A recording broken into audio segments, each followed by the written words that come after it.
டவுசருங்க என் பேண்ட்டுங்க என் டிரைவருங்க இத்தனை எங்க கேட்டுட்டு வாடி போடி இத்தனை போடி போறீங்களே என்னைக்காவது ஒரு நாள் இப்படி கேக்குறாரு ஏமா இருக்கக்கூடிய வீட்டுக்கு பைக் சாவி எடுடி எடுடி அத குடுடி இல்ல புடிடி எத்தனை டீ போறீங்க பேண்ட்டை எடுடி எத்தனை டீ போறீங்க ஒரு டவுசர் எடுடி இல்லம்மா கேக்குறாருல்ல அத்தனை டீ போடுறீங்களே என்னைக்காவது நாங்க தமிழ்நாட்டு கலாச்சாரம் பண்பாடு எல்லாத்தையும் மீறிட்டு இந்தடா காபி இதெல்லாம் உன் புருஷன் பார்த்து சொல்லுவாங்க நான் அடுத்த புருஷன் அப்படியே நாங்க மறுவாத என்னைக்காவது நாங்க அப்படி சொல்லிருக்கோம் அதுதான் கேட்டுப்புட்டு அவர்களே நல்லா தெரிஞ்சுக்கங்க ஒவ்வொரு கணவன் மார என்ன நினைச்சிட்டு இருக்கீங்கன்னு எனக்கு தெரியல ஆனா உண்மையான புருஷன் யார் தெரியுமா இந்த ஊர்ல தாலி கட்டனவன் உண்மையான புருஷனை யார் தெரியுமா என்ன நீங்க இப்படி பதில் பேசுறீங்க மிஸ்டர் மஞ்சு அதெல்லாம் கிடையாது எல்லாம் நல்லா கவனிங்க உண்மையான புருஷன் யார் தெரியுமா அட ஏவே அந்த புருஷன் நோட் பண்ணி வச்சீங்க முதல்ல அடுத்த மேடைக்கு உங்களுக்கு பயம் புருஷன்னா யாரு உண்மையான புருஷன் யார் தெரியுமா வெரி early morning 4 மணிக்கு காலையில எந்திரிச்சு அந்த சன் உதிக்கிறதுக்கு முன்னாடியே ப்ரூ காபி போட்டு கொடுத்து செல்லம் எந்திரின்னு யார் போட்டு தர்றாங்களோ புருஷன் ஓ அப்போ எதுக்கு இங்க புருகிறல்ல தமிழ்நாட்டுல தாத்தால சூரியன் காலப்பறக்கு முன்னால எவன் எந்திரிச்சு பொண்டாட்டிக்கு டீ போட்டு கொடுக்கறானோ அவன் தான் உண்மையான புருஷன் அப்போ ஒவ்வொரு ஊர்லயும் டீ கடைக்காரன் மட்டும்தான் உண்மையான புருஷன் அவன் தான் காத்தால் 4 மணிக்கு அடுப்பு பத்த வச்சு ஊதுவேன் பாருங்க உண்மையான மனைவி எப்பேற்பட்டவ தெரியுமா அந்த உலகத்துல எதுக்குமா எதுக்கு புரு எல்லாமே டுரு டுருன்னு தான் தெரியுது அப்புறம் எனக்கு போய் புரு நடுவர் அவர்களே பெண்கள் சாதாரணமானவங்க கிடையாதுங்க பெண்ணு ஆமை ஒண்ணா எதை வச்சு சொல்றேன் ஆமை நீரிலை வாழும் நிலத்திலை வாழும் பெண்கள் நாங்க பிறந்த வீட்லயும் வாழ்றோம் புகுந்த வீட்லயும் போய் வாழ்றோம் அதனால மட்டும் கிடையாதுங்க ஆமை எப்படி தோல்ல ஒரு சுமையை வச்சுக்கிட்டு அதோட ஓட்டை வச்சு சுமந்து வாழ்ந்துக்கு இருக்கோ அதே மாதிரி கட்டின புருஷனை எங்க மனசுலயும் அதுக்கு பிறந்த பிள்ளைகளை வயிற்றுலயும் வாழ்க்கை எப்படி வாழணும் எங்க மூளையில வச்சு சுமந்துக்கு இருக்கமே பெண்ணும் ஆமையும் ஒண்ணு கைதட்டுங்க கணிங்கெல்லாம் தட்டுக்கா கைய தட்டி விட நாயால மண்ண மாதிரி தூத்துது அந்த ஆயா ஏன் தட்டுது தெரியுமா தம்பி நம்மள பார்த்த மாதிரியே இருக்கு இங்க ஒரு ஆயான்னு சொல்லி அந்த ஆயா நடுவரவர்கள பெண்ணு ஆமை ஒண்ணு கட்டண புருஷனை நெஞ்சில சுமக்கிறீங்க பெத்த பிள்ளை வவுத்துல சுமக்கிறீங்க குடும்ப பாரத்தை தலையில சுமக்கிறீங்க அதனால பெண்ணு ஆமை ஒண்ணு ஒத்துக்கிறேன் நடுவரே சொல்லுப்பா அதனாலதான் ஆமை பூந்து கூடு விளங்காதுங்கிறாங்களோ ஆமை பூந்த வீடு என்ன சார் இதெல்லாம் நீங்க கேட்டுட்டு ஆமை பூந்தா வீடு விளங்காதுங்க பாருங்க அப்படின்னா உங்களுக்கு எதுக்கு பொண்டாட்டி நான் கேக்குறேங்க கரெக்டா 3 முடிச்சு போட்டு நீங்க எல்லாம் எங்களை எல்லாம் கூட்டிட்டு வரீங்கல்ல உங்க வீட்டுக்கு நாங்க எங்கமா 3 முடிச்சு போட்டா கொண்டு விட்ட எவன் கட்டுறானே தெரியல அந்த கூட்டத்துல ஒரு முடிச்சு தான் நான் போட்டேன் மீதி 2 முடிச்சு எவ்வளவு ஓட்டதுக்கு இவன் சொல்றேன் நீதான் 3 முடிச்சு போட்ட நான் போடல நீதாயா போட்ட கட்டு கல்யாண கடன் 17 லட்சம் இன்னைக்கு வரைக்கும் வெட்டி கட்டுறேன் சார் நீ பாருங்க உண்மையே சொல்றேன் 4 வார்த்தையா 2 வார்த்தையா நல்ல வார்த்தை சொல்லணுமா இல்லையா நான் ஒரு காலேஜ் ப்ரொஃபசர் நான் சொல்லிதான் ஆகுவேன் சார் இந்த காலத்துல பாத்தீங்கன்னா கடிக்காத நாயை கூட பாத்துடலாங்க குடிக்காத வாயை பார்க்க முடியுதா இந்த ஆண்கள் எல்லாம் வேலைக்கு போயிட்டு வரீங்களா முழுசா சம்பளத்தை கையில கொடுக்குறீங்களா சரக்கு அடிச்சுட்டு வரீங்கல்ல என்னமோ நீங்க தான் சொன்னீங்க அவர் தானே சொன்னாரு இவர் எங்க என்னமோ சரக்கு அடிச்சுட்டு படுத்துக்கிறப்பதான் நாங்க வந்து ஆட்டையை போடுறோமா யார் சொன்னா இடையில துண்டகான துணியை காண தூங்கும்போது மணி சார் நாங்க எதுக்கு சார் ஆட்டை போடணும் ஆட்டை போடுறதுல என்ன சார் தப்பு இருக்குன்னு கேக்குறேன் நடுவரவர்களே இவங்க எல்லாம் அப்படி குடிச்சிட்டு மல்லாந்து கிடக்குற இடத்துல உண்மையாவே சொல்லுங்க 1000 ரூபாய் 2000 ரூபாய் 5000 ரூபாய் 10000 எதே நாங்க ஆட்டை போடுறோம் சார் நாங்க எதுக்காக திருடுறோம் தெரியுமா இன்னைக்கு நிஜமா நினைச்சு பாருங்க நாங்களாம் வாங்கி என்னங்க பண்றோம் எங்க அப்பா அத்தாவுக்கா கொடுத்துட்டு இருக்கோம் யாரு கொடுத்தப்பற கோப்பனா யாரு கொடுத்தாங்க ஹலோ நகை சீட்டு போடுறோம் நகை சீட்டு போட்டுங்க பாருங்க 8 பவுன் 10 பவுன் தாலி செயின் போடுறோம் இது வந்து கவரிங் அதான் சொல்லணும் எல்லாம் நாங்க நகை போட்டுருக்கோம்ல நீங்க சரக்கு அடிச்சு கொண்டு வரக்கூடிய பாட்டில்ஸ் அந்த இடத்துல வச்சுக்கோங்க சார் இங்க பாட்டில் நாங்க சேர்த்து ஆட்டையை போட்டு திருடி ஆட்டையை போட்டு அப்படிலாம் சொன்னீங்கல்ல இந்த பாருங்க இதுல தங்கம் இல்ல பரவாயில்ல தாலியை கழட்ட கூடாது ஆக நாங்க சேர்த்து வைக்கக்கூடிய நகை இங்க இருக்குங்க நீங்க குடிச்சு போட்டுக்க கூடிய பாட்டில் அங்க இருக்கு சார் நகை இங்க இருக்கு பாட்டில் அங்க இருக்கு அந்த ஆட்டோட கரணையில நீங்க நல்லா இருங்க எல்லாரும் நல்லா இருங்க ஒருவேளை ஏதோ போற வழியில ஆக்சிடென்ட் ஆயிருச்சோ இல்ல கனிமொழின்ற பேரடிய திட்டிட்டு சாபத்திலையோ கை காலை பையன் இழுத்து வச்சுக்கிறேன் என்ன ஒரு டிசைனா இழுக்குது கை கால் இப்படி இழுக்கும் என்ன டிசைன் இப்படி போகுது ஏய் இழுத்து வச்சுக்கங்க பயங்கரமா இருக்கு. அம்மா இருமா தலைவா அந்த ஸ்டில்ல மட்டும் எடுத்து நடு வீட்டுல ஒட்டி வச்சுட்டீங்கன்னா பில்லி காத்து கருப்பு சுனியா எதுவும் அண்டாது. இதை விட ஒரு காத்து கருப்பு வருமா என் வீட்டுக்குள்ள நான் கேட்கிறேன். அந்த ஸ்டில்ல கொடுமா தலைவா, எடுத்து வை. இன்னைக்கு என்னை பார் பிசாசு அண்டாதுன்னு கீழே ஒரு கேப்சர் போடு. பேமெண்ட் 10,000 ரூபாய். இருமா, அந்த ஒரு ஸ்டில் மட்டும் காட்டுமா. ரெடிமா? என்னடா ஒரு விசித்திர ஜீவராசி. வேட்டுகிறது ஜீவராசி செங்காலி காலத்துல. ஒருவேளை உங்களுக்கு அது மாதிரி கையை காலி இழுத்துச்சுன்னு வச்சுக்கோங்க. எல்லாத்துக்கும் இருக்கு நான் சொல்லல சார். ஒருவேளை அப்படி ஏதாவது ஒரு அசம்பாவிதம் நடந்துருச்சு வைங்களேன், நாங்க சேர்த்து வச்சிருக்க அந்த நகை உதவுமா? எதிர்த்த வாழ்க்கை பூரா நம்ம பிள்ளைகளை கட்டி கொடுக்கணும்ன்றதுக்காக, பெண் பிள்ளைகளுக்காக நாங்க சேர்த்து வச்ச இந்த நகை உதவுமா? குடிச்சு மல்லாந்துருக்கீங்களே இந்த பாட்டில், காலி பாட்டில், அது உதவுமாங்க? கேள்வி கேட்கறக்கா கையை தட்டுங்க நீங்க எல்லாரும். ஓ அப்போ குவார்டர் பாட்டில் நாங்க ஃபுல் பாட்டில் குடிக்கிறோம். ஆமாங்க, அது வீட்ல இருக்குது. ஆமா, இப்படி சேர்த்து வைக்கிற நகனப்பு வீட்ல இருக்குது. ஆமா. இப்போ ஒரு நோய் வந்தா, கல்யாண காட்சி வந்தா எது உதவுன்னு கேக்குறேன். ஆமா, நல்ல கேள்வி. இந்த கேஸ் ஹைகோர்ட்ல போனாலும் இன்னைக்கு சுப்ரீம் கோர்ட்ல போனாலும் செய்கி. எனக்கு ஒரு சின்ன சந்தேகம். இப்ப பங்குனியில கண்ணாலம் இல்ல, நீ வைகாசித்த முகூர்த்தம், இது ரெண்டும் வீட்டுல இருக்குது. இப்ப திருட மாற எதை தூக்கிட்டு போவேன்? தங்கமும் வீட்டுல இருக்கு, பாட்டிலும் வீட்டுல இருக்கு. வர்ற திருட எதை எடுத்துட்டு போவான்? உன்றது போயிரு. நம்மளது 25 வருஷமானாலும் ஆபத்துக்கே கணக்கு. என்ன காலியா கிடக்கும்? 25 வருஷம் வரைக்கும் வெயிட் பண்ண. சரி, அந்த நகையினால எத்தனை குடும்பம் பொழைக்குது? நம்ம குடும்பம் பொழைக்கும்ல, நம்ம பிள்ளை இல்லையா? உன்ற குடும்பம் உன் புள்ள பொழைக்கும்னு சொல்லு.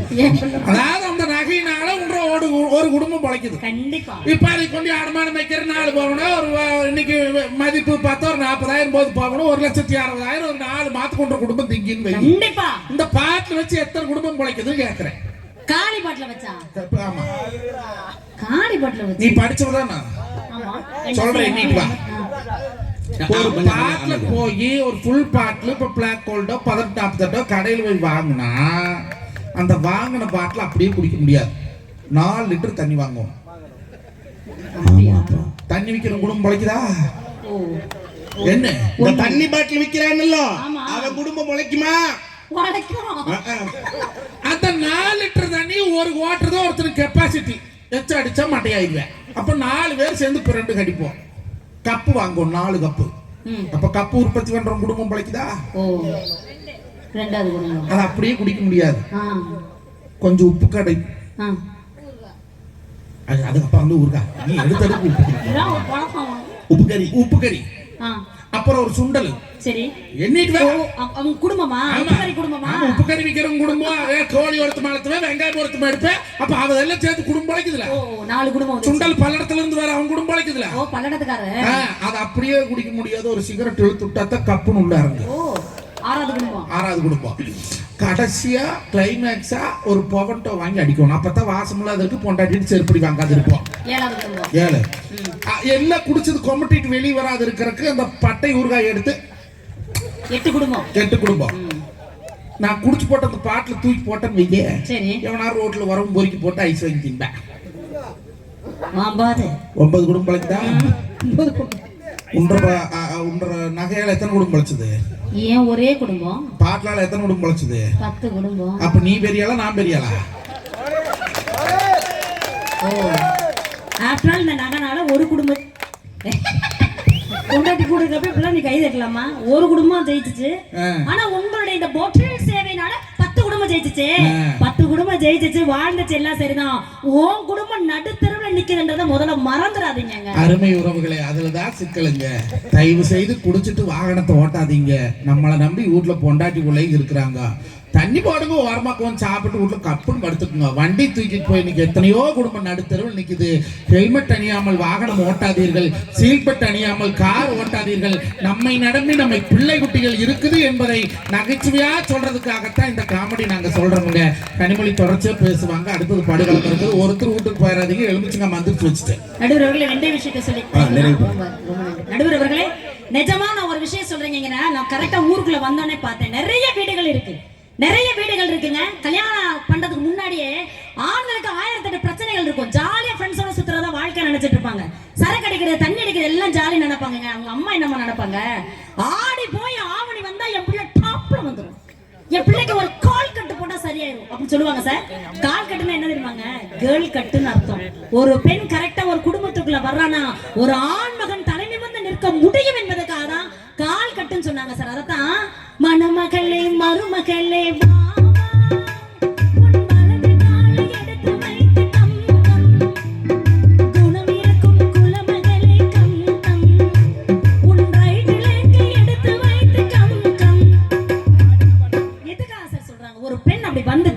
நின்னாதான் வாழ்க்கை நல்லா இருக்குங்க.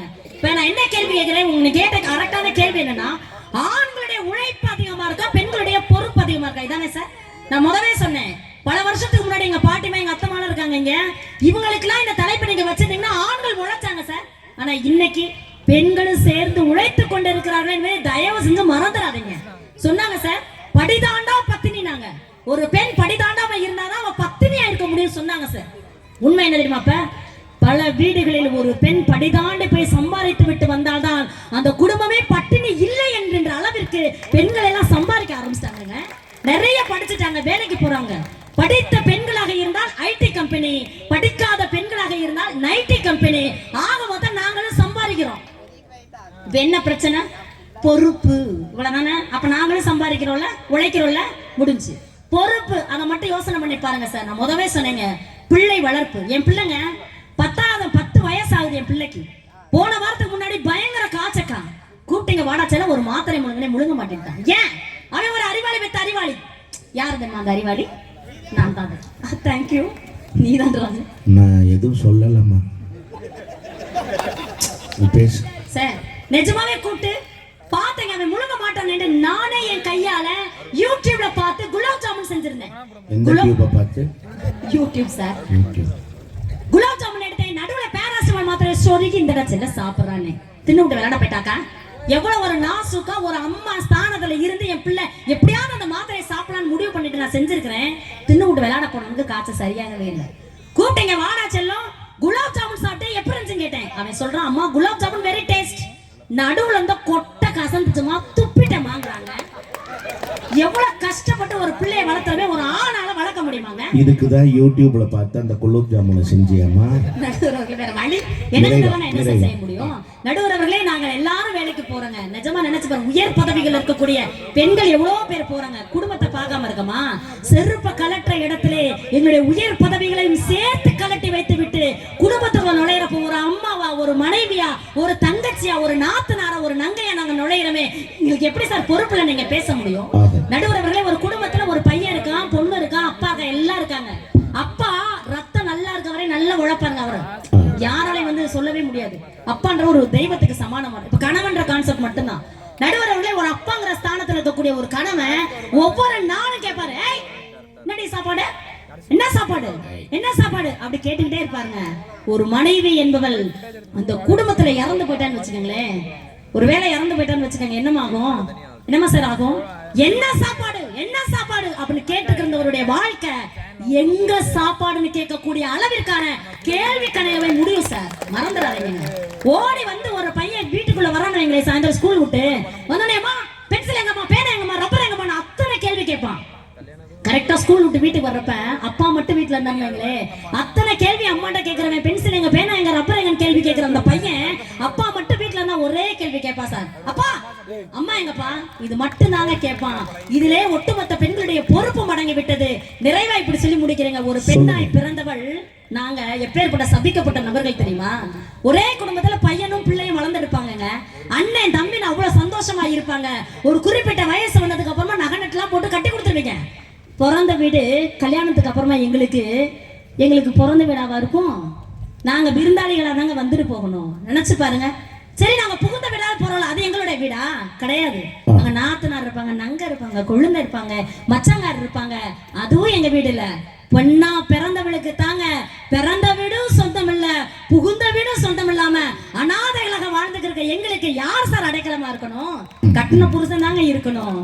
நான் கொண்ட கணவன் நடமாடும் தெய்வம், நான் கொண்ட கணவன் நடமாடும் தெய்வம், நீங்காமல் எங்கள் குலம் காக்கும் தலைவன், அவன் கொண்ட அன்பில் ஆசைகள் இரண்டு, அழகாக நீரே பிள்ளைகள் இரண்டு, ஆனந்தம் விளையாடும்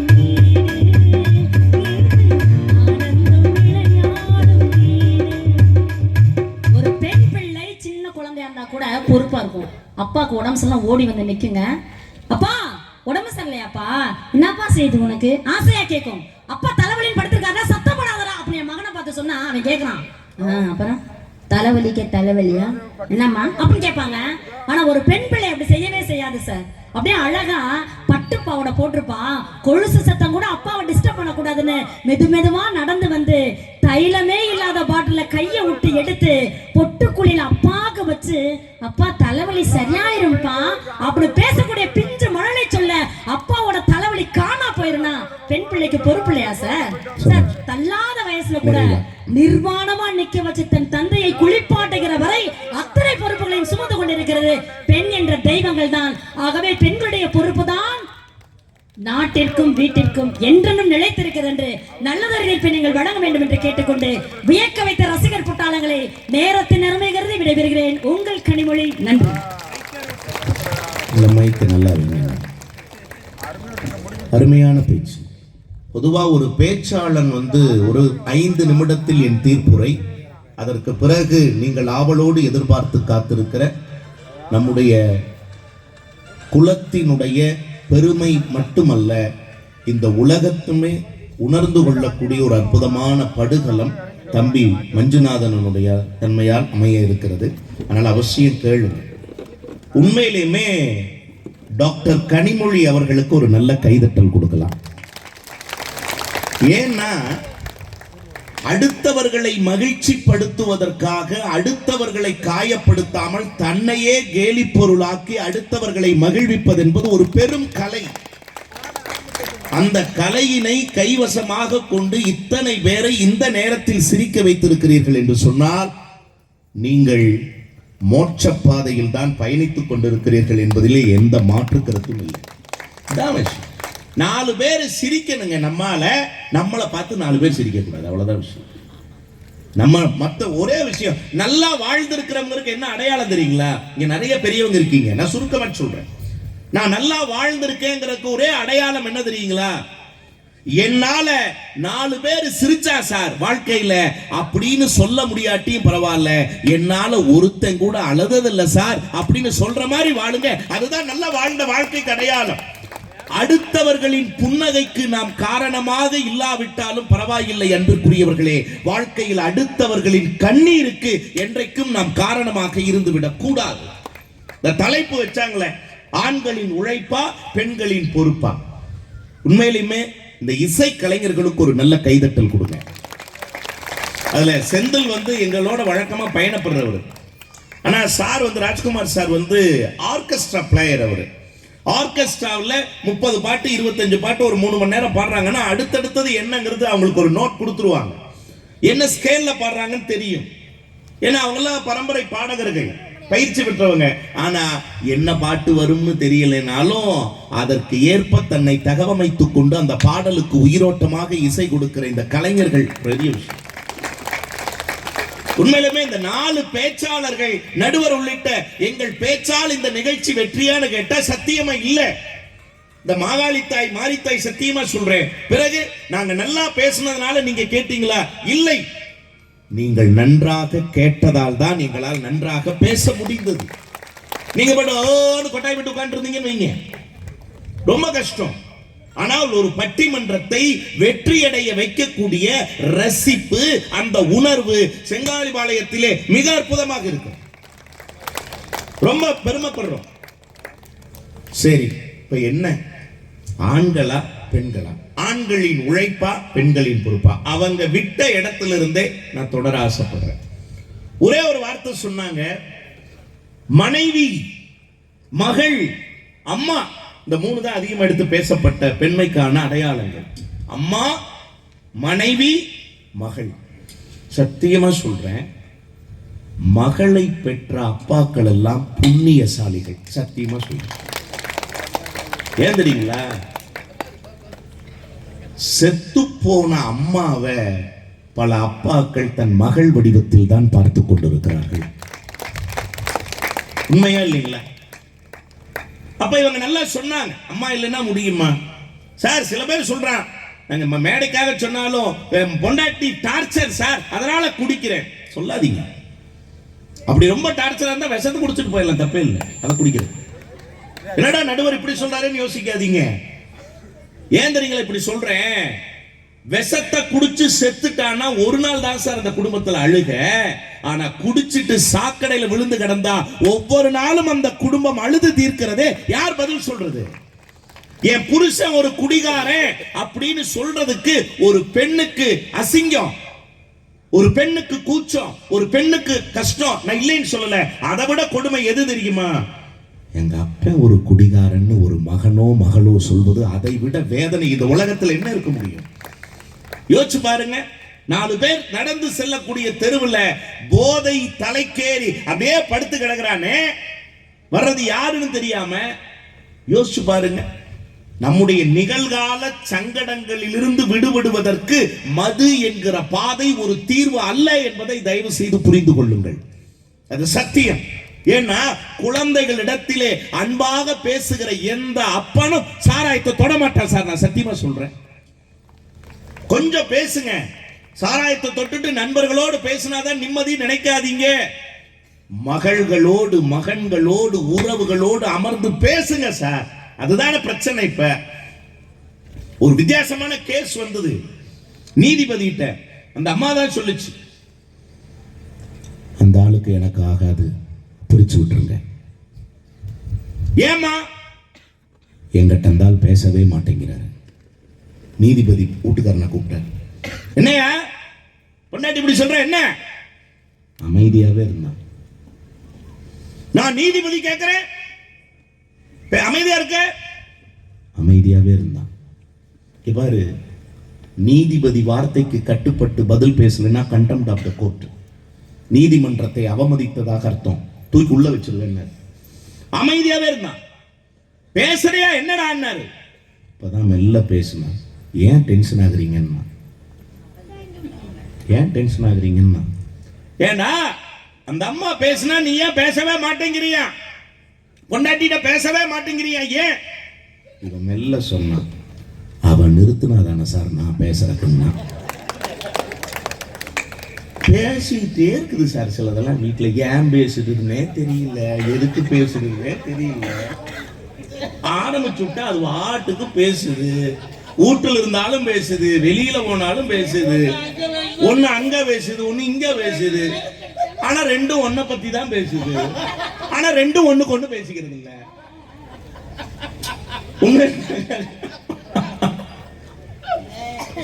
எனக்கு இவன் சிரிப்பை பார்த்து எனக்கு ரொம்ப நாள் ஆச்சு. இப்படி இவன் சிரிச்சு என் உண்மையை உணர்ந்து சிரிக்கிறான்.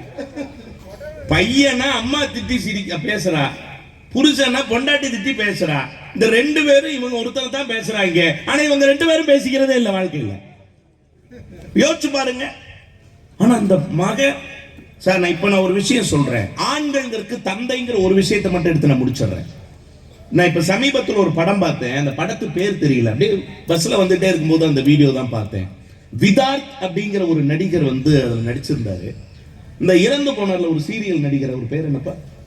மாரடை பேர் மாரிமுத்து சார் தான் அப்பாவா நடிச்சிருந்தார். படத்து பேர் எனக்கு தெரியல. அப்பாட்ட பேச மாட்டேங்கிறான் பையன். முதல் மாசம் சம்பளம் வாங்கி உங்க கையில கொடுக்காத வரைக்கும் நான் மூஞ்சிலே முழிக்க மாட்டேன், உங்ககிட்ட பேச மாட்டேன். வேலை கிடைச்சிருச்சாடா? சம்பத்து வேலை கிடைச்சிருச்சா? போன்ல வாய்ஸ் நோட் போட்டு அனுப்புறான். வேலை கிடைச்சிருச்சு, நல்ல கம்பெனில 40,000 ரூபாய் சம்பளம், முதல் மாசம் சம்பளத்தை கொடுத்துட்டு உங்ககிட்ட நான் பேசுறேன். இப்ப கூட ஒரு பொண்ணு உட்கார்ந்து சாப்பிட்டுக்கிட்டு இருப்பா. நல்லா கேளுங்க, அந்த படத்தை பார்த்துருப்பீங்க சில பேர். அந்த காட்சியை உங்க அப்பாட்ட பேச மாட்டீங்களா? இல்ல, முதல் மாசம் சம்பளம் வாங்கி கொடுக்காம நான் பேச மாட்டேன்னு சொல்லிட்டு அப்பனுடைய பெருமையை ஒரு மகன் சொல்லுவான் பாருங்க. அம்மாவை விட அப்பா வசதியான்னு கேட்பான் அந்த புள்ள. சத்தியமா அம்மாவை விட அப்பன் தான் வசதியும்பா. எப்படி சொல்றீங்க? தாய் இல்லைன்னா தாய்க்கு பதிலா தாரம்னு ஒருத்தி வந்து அம்மா இல்லாத குறைய தீர்த்து வைப்பா. ஆனா அப்பனுடைய இல்லாத குறைய அந்த ஆண்டவனே வந்தாலும் தீர்த்து வைக்க முடியாதுன்னு ஒரு டயலாக் சொல்லுவான். ஆண்டவனே வந்தாலும் முடியாது சார். ஒரு அப்பனோட இடத்தை ரீப்ளேஸ் பண்றதுக்கு ஆண்டவனே வந்தாலும் முடியாதான். ஏன் அவர் சொன்னார் பாருங்க. தோல்ல தூக்கி வச்சு அம்மா இடுப்புல சுமக்கிறா, அப்ப தோல்ல சுமக்கிற. என்ன அர்த்தம்? அம்மா நான் பார்த்த உலகத்தை நீ பாரு தங்கம்னு காட்டுறா. அப்ப ஏன் தோல்ல உட்கார வைக்கிறா? நான் பார்க்காத உலகத்தையும் என் தங்கம் நீ பாருடாங்கிறக்காக தான் அப்ப தோல்ல உட்கார வைக்கிறா. அப்ப அந்த அப்பனுடைய பொறுப்புணர்வு, அந்த அப்பனுடைய உழைப்பு இல்லையா? ஆனா ஒரு சின்ன திருத்தம் பண்ணலாம் இந்த தலைப்புல. அவங்க சொன்ன மாதிரி ஆண்களும் உழைக்கிறார்கள், பெண்களும் உழைக்கிறார்கள். ஆகவே உழைப்பு இருவருக்கும் பொதுவானது. ஆண்களுக்கும் பொறுப்பு இருக்கிறது, பெண்களுக்கும் பொறுப்பு இருக்கிறது. இரண்டு பேரில் யாருக்கும் பொறுப்புணர்வு அதிகமாக இருக்கிறது? அதுதான் இங்க கேள்வி. ஒரே ஒரு வரையில முடிச்சது. ஒரு குடும்பம் எனக்கு பிடிக்கல சார், ஒரு சின்ன சண்டை, என் வீட்டுல கோபமா ஒரு வார்த்தை சொன்னேங்க பாரு, இப்படியே சண்டை போட்டுக்கிட்டு இருந்தீங்கன்னா நான் சாமியாரா போயிருவேன். என் பையன் ஓடி வந்தான், அப்பா என்ன சொன்ன? சாமியாரா போயிருவேனா? வேதனையில சொல்றேன் சார். ஒரே வரியில முடிச்சான், அப்பா உன்னை டிவியில காட்டுவாங்களாப்பா. ஏன்னா இன்னைக்கு பல சாமியார் மடத்துல தெரியறது இல்லை, டிவியில தான் தெரியுறாரு. ஒரே ஒரு மாத்திரை போட்டோன்னு எந்திரிச்சு உட்காந்து பேச ஆரம்பிச்சிடுறேன். யோசிச்சு பாருங்க.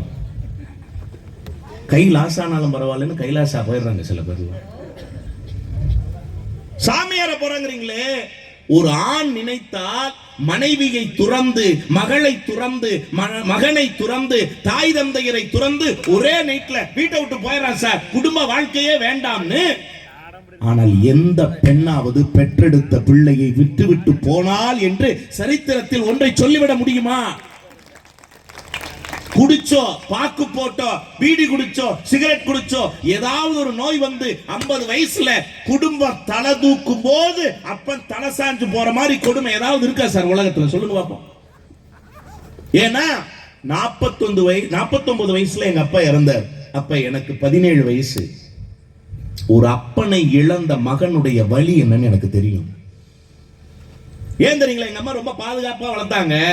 ஒரே ஒரு வார்த்தை சொல்லுவாங்க, அதை பண்ணாத இதை பண்ணாதன்னு. ஏமா இப்படி போட்டு தொந்தரவு பண்றேன்னு கேட்டா என்ன பெத்தவ ஒரே வார்த்தை சொல்லுவா, என்ன தெரியுமா? டேய், அப்பன் இல்லாத வீட்டு பிள்ளைங்க தப்பா இருக்காங்கன்னு 4 பேர் சொல்லிடக்கூடாது, அதுக்காக தாண்டா ஆயா அப்படி சொல்றேன் அப்படிம்பாலே. யோசிச்சு பாருங்க. அதுதானே சார் வளர்ப்புங்கிறது, அதுதானே வளர்ப்புங்கிறது. அப்படிப்பட்ட தாய்மார்கள் வேற யாரும் கிடையாது. மாகாளி மாரித்தாயின் மறு வடிவங்கள் என்பதை தயவு செய்து மறந்து விடாதீங்க. வேற யாருமே கிடையாது. நான் அப்படி சொல்லிடுறேன், முடிக்கிறதுக்காக சொல்றேன். நிறைய சொன்னாங்க, இப்படி சொல்லி விடுகிறேன். தந்தை, மகன், கணவன், இந்த உறவுகள் தராத ஒன்றை எது தருகிறது? தாய், மனைவி, மகள் என்கிற பெண்மைதான் தருகிறது. நாங்க ஒன்றை சொல்லி விடுகிறேன், என்ன தெரியுங்களா? நிறைய பேசினாங்க, ஆனா உண்மையிலுமே இன்றைக்கு நடந்த இந்த பட்டிமன்றம் எங்கள் பட்டிமன்ற உலக வரலாற்றிலேயே எங்களுக்கு மிகுந்த மன நிறைவை தந்த பட்டிமன்றம் என்பதில் எந்த விதமான மாற்று கருத்தும் இல்லை. ஏன்னா நாங்களே ரொம்ப ரசிச்சு பல விஷயங்களை ரொம்ப ஸ்லாகித்து போனோம். அதுக்கு காரணம் நான் மீண்டும் சொல்றேன், பார்வையாளர்களாக்கிய நீங்கள் தான், வேற ஒண்ணுமே கிடையாது. நீங்க நல்லா கேட்டீங்க, அதனால நல்லா பேச முடிஞ்சது. அன்பிற்குரியவர்களே, பண்பிற்குரியவர்களே, பாசத்திற்குரியவர்களே, தரியோடும் நெறியோடும் வாழுகிற பெருமக்களே, உங்கள் பாதம் பணிந்து ஒன்றை சொல்லி விடைபெறுகிறேன். என்ன தெரியுங்களா? ஆண்களின் உழைப்பு, ஆண்களின் பொறுப்பு எல்லாவற்றையும் விட பெண் எந்த இடத்தில் பொறுப்புடையவராக இருக்கிறார் தெரியுங்களா? மனைவி இறந்த பிறகு கணவனுக்கென்று வாழ்க்கையில் எதுவும் இல்லை. அவனுடைய ஆயுட்காலம் குறைந்து விடுவதாக ஒரு புள்ளி விவரம் சொல்கிறது. ஆனால் கணவன் இறந்து விட்டாலும் மனைவி தன் மகனுக்காக, மகளுக்காக வாழுகிறாள் என்று சொன்னார். தான் 10 பாத்திரம் தேய்த்தாவது தன் பிள்ளையை பட்டப்படிப்பு வரை படிக்க வைக்கிற எத்தனையோ தாய்மார்களின் பொறுப்புணர்வு இன்றைக்கும் இருக்கின்ற காரணத்தால் பெண்களின் பொறுப்பால் தான், பெண்களின் உழைப்பால் தான் வீடு மட்டுமல்ல நாடும் வளர்கிறது, இனியும் வளரும், வாழும் என்று சொல்லி நல்ல வாய்ப்பினை வழங்கிய அத்தனை பெருமக்களின் திருவடிகளுக்கும் எங்கள் குழுவின் நன்றி மலர்களை காணிக்கையாக்கி மீண்டும் ஒரு நல்ல நாளிலே உங்களை எல்லாம் சந்திக்கிறோம். அதுவரை தற்காலிகமாய் விடைபெறுகிறோம். நன்றி, வணக்கம்.